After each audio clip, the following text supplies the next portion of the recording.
Inilah ketika drone murah Hamas sukses mempercundangi teknologi canggih Israel hingga keok begini.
Media yang berbasis di New York, Bloomberg, mengungkapkan armada drone Hamas hanyalah senjata murah yang tersedia secara online, hanya dengan harga $6.500. Namun drone-drone itulah yang sukses mempercundangi pagar perbatasan canggih Israel yang bernilai $1 miliar Amerika dalam serangan spektakuler yang dimulai 7 Oktober lalu. Drone-drone murah itu telah sukses memenuhi langit Israel Selatan setelah leluasa menerobos pagar perbatasan yang syarat dengan sensor sensitif, namun berhasil memporak-porandakan Israel tanpa peringatan. Menurut laporan Bloomberg, drone murah dan darurat yang digunakan Hamas telah menimbulkan tantangan signifikan bagi teknologi tinggi Israel dan menjadi ancaman bagi beberapa negara dengan teknologi paling maju di dunia sekalipun. Bukan ledakan roket dari Gaza yang mengguncang tentara di perbatasan selatan Israel pada 7 Oktober, namun dengungan tidak biasa yang belum pernah mereka dengar sebelumnya. Dengan drone-drone murahan yang dipakai Hamas berhasil meluluhlantahkan Zionis. Armada drone yang tersedia secara online hanya dengan harga $6.500 memenuhi langit di atas pagar perbatasan Israel yang bernilai $1 miliar Amerika. Mereka diakali untuk membawa bahan peledak dan melumpuhkan kamera, sistem komunikasi dan juga senjata yang dikendalikan dari jarak jauh, imbul laporan Bloomberg. Selain itu, sistem pertahanan rudal Iron Dome Israel telah di-upgrade untuk mendeteksi UAV berukuran besar, namun banyak drone Hamas yang masih dapat lolos berhasil menghancurkan pertahanan Zionis. Oleh karena itu, sistem pengawasan berteknologi tinggi tidak mampu mencegah operasi militer Hamas yang spektakuler. Militer Israel menolak mengomentari laporan tersebut. Pertanyaan semacam ini akan dibahas pada tahap selanjutnya, ungkap militer Israel. Bloomberg mengutip Liran Antebi, seorang peneliti di Institute for National Security Studies yang berbasis di Israel yang mengatakan bahwa sistem drone Hamas masih menjadi ancaman.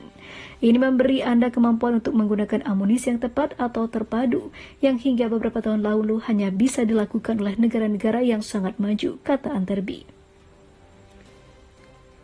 Insinyur Tunisia Muhammad Al-Zauri adalah sosok yang berkontribusi pada pengembangan drone Hamas. Al-Zauri dihabisi pada tahun 2016 dan meskipun tim bersenjata yang membunuh tidak pernah tertangkap, pembunuhannya secara luas dikaitkan dengan dinas mata-mata Israel yaitu Mossad.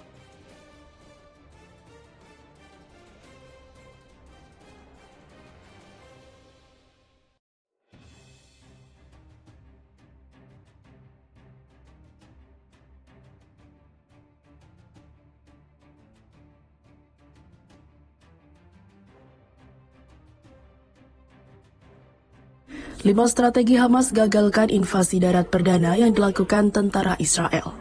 Israel mencoba melakukan invasi darat pada Minggu ke Gaza dengan menggunakan tank dan kendaraan tempur beserta pasukan infanteri. Tapi invasi perdana tersebut berhasil digagalkan oleh pejuang Hamas. Penggerbakan tersebut memaksa Hamas bersiap menghadapi invasi darat yang telah lama dispekulasikan oleh Israel. Peristiwa tersebut tampaknya menjadi salah satu bentrokan pertama antara kedua pihak di wilayah tersebut sejak perang pecah setelah serangan mematikan Hamas pada 7 Oktober lalu. Bentrokan itu terjadi ketika IDF mempersiapkan kemungkinan operasi darat di Gaza, mengumpulkan sejumlah barat atau besar pasukan di perbatasan dan menggempur daerah kantong padat penduduk itu dengan serangan udara terus-menerus. Berikut adalah 5 strategi yang digunakan Hamas dalam menggagalkan invasi darat pertama Israel. Yang pertama, menyiapkan penghadapan yang matang. Al Jazeera melaporkan upaya Israel untuk memasuki jalur Gaza seperti ini sedang dihadang oleh para pejuang Palestina. Mereka telah bersiap-siap untuk menghadapi kemungkinan invasi darat di wilayah yang terkepung.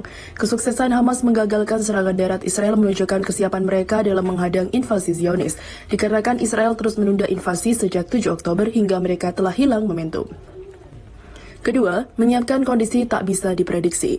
Situasi di Gaza sangat dramatis dan kondisi keamanan di jalur Gaza tidak dapat diprediksi. Itu terbukti dengan tewasnya tentara Israel adalah sesuatu yang akan dianggapi dengan sangat serius oleh tentara Israel ketika perang terus berlanjut. Ketiga, menggunakan misil anti-tank. Hamas mengklaim para pejuang telah menghancurkan 2 bulldozer militer Israel dan sebuah tank dalam penyergapan di dekat kota Khan Younis di Gaza.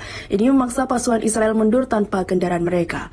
Pasukan pertahanan Israel mengkonfirmasi pasukannya telah beroperasi di dalam Gaza selama insiden tersebut dan mengatakan sebuah tank IDF menyerang pasukan Hamas yang menembak pasukannya. Keempat, Hamas terapkan perang perkotaan. Israel tidak memiliki kemampuan dalam perang perkotaan, padahal itu adalah keahlian dan kemampuan paling handal yang dimiliki oleh pejuang Hamas. Jalur Gaza hanya memiliki panjang 25 mil dan lebar 7 mil dengan kota Gaza tersebut sebagai jantungnya.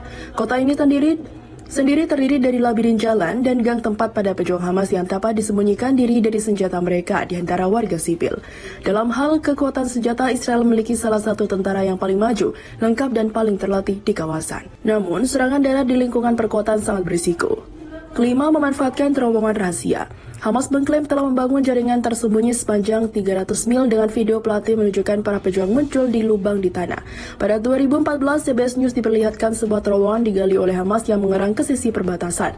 Mayor Jenderal Cadangan Yair Golan telah memimpin pasukan pergerakan atau berperang di Gaza berkali-kali selama karir militernya. Dan Anda memiliki Gaza di permukaan Anda, juga memiliki Gaza di bawah tanah. Tambah Golan mengacu pada terowongan bawah tanah yang digunakan oleh Hamas.